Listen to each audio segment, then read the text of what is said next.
Hello everyone, Johnny Hurricane here from GamersHeroes.com, and for today's preview, why don't you sit back, relax, and let me tell you what's to come in New World. Let's get started.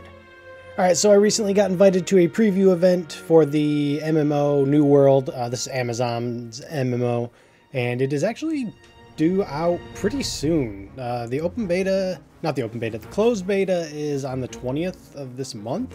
And then from there, it goes into release in August. Now, as I mentioned, this is an MMORPG similar to World of Warcraft, Lord of the Rings Online, Final Fantasy XIV, except it's a little different. So normally in an MMO, you start and then you pick your class, right? There are no classes in this game. Instead, you equip weapons, and by using the weapons, you get new skills for those weapons. And then eventually you will get passive skills for them as well.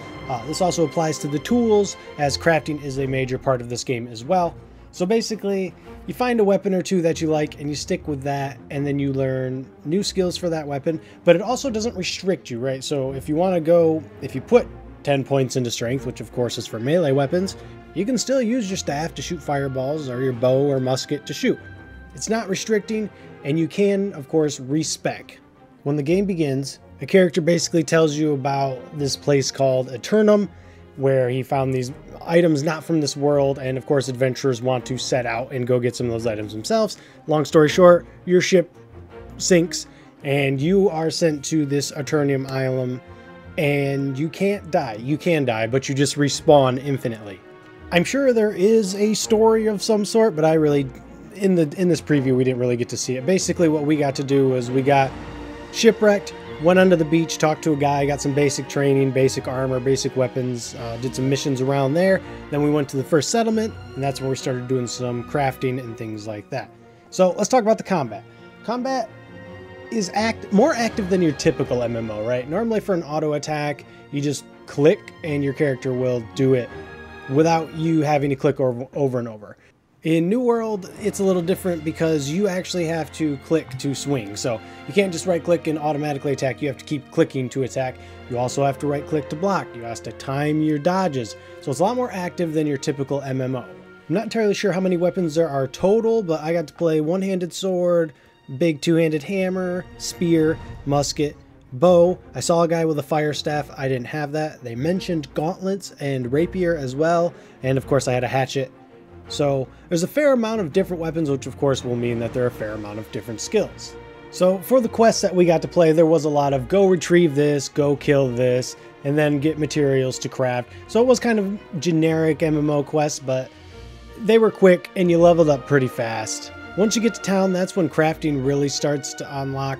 So unlike a typical MMO where you kind of have scattered veins of ore or whatever crafting materials, there's a lot to be found in New World. There's flint and bushes all over the place. You can cut down trees, you can mine rocks, actually mine them with your pick. So there's a lot to craft.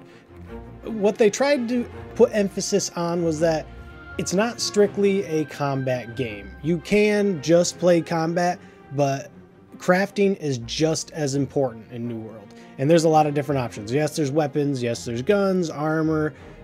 They have fishing. Of course, there's other crafting materials and crafting tools. There's farming, and there was some sort of woodworking. I didn't get to try all of this, but there was a lot of crafting stations, and you could buy a house. For the crafting, we got to basically try blacksmithing and armor making, of course, in camping for rations as well. It was pretty simple, self-explanatory. I could see as I went down the tree, though, that it would get a little bit more complicated. Finding specific materials would become more difficult. So it starts easy and then gets hard. It looked like it would be a good progression. Then as far as housing was concerned, you can, of course, put furniture in there and own your own house. But they also mentioned trophies. And the trophies that you put in your house are, of course, not only trophies of the monsters or whatever they are, but they also give you buffs. So it's actually valuable to have a house and to place your trophies inside of them. The developers mentioned that the game could be mostly played solo, but it's much more beneficial to play with other players. Joining factions as they take over different parts of the world, you get more benefits globally for that. And if you're in a faction that owns a town, because you basically control the world in this, your factions do. And if your factions hold a certain area, you get more resources for that area.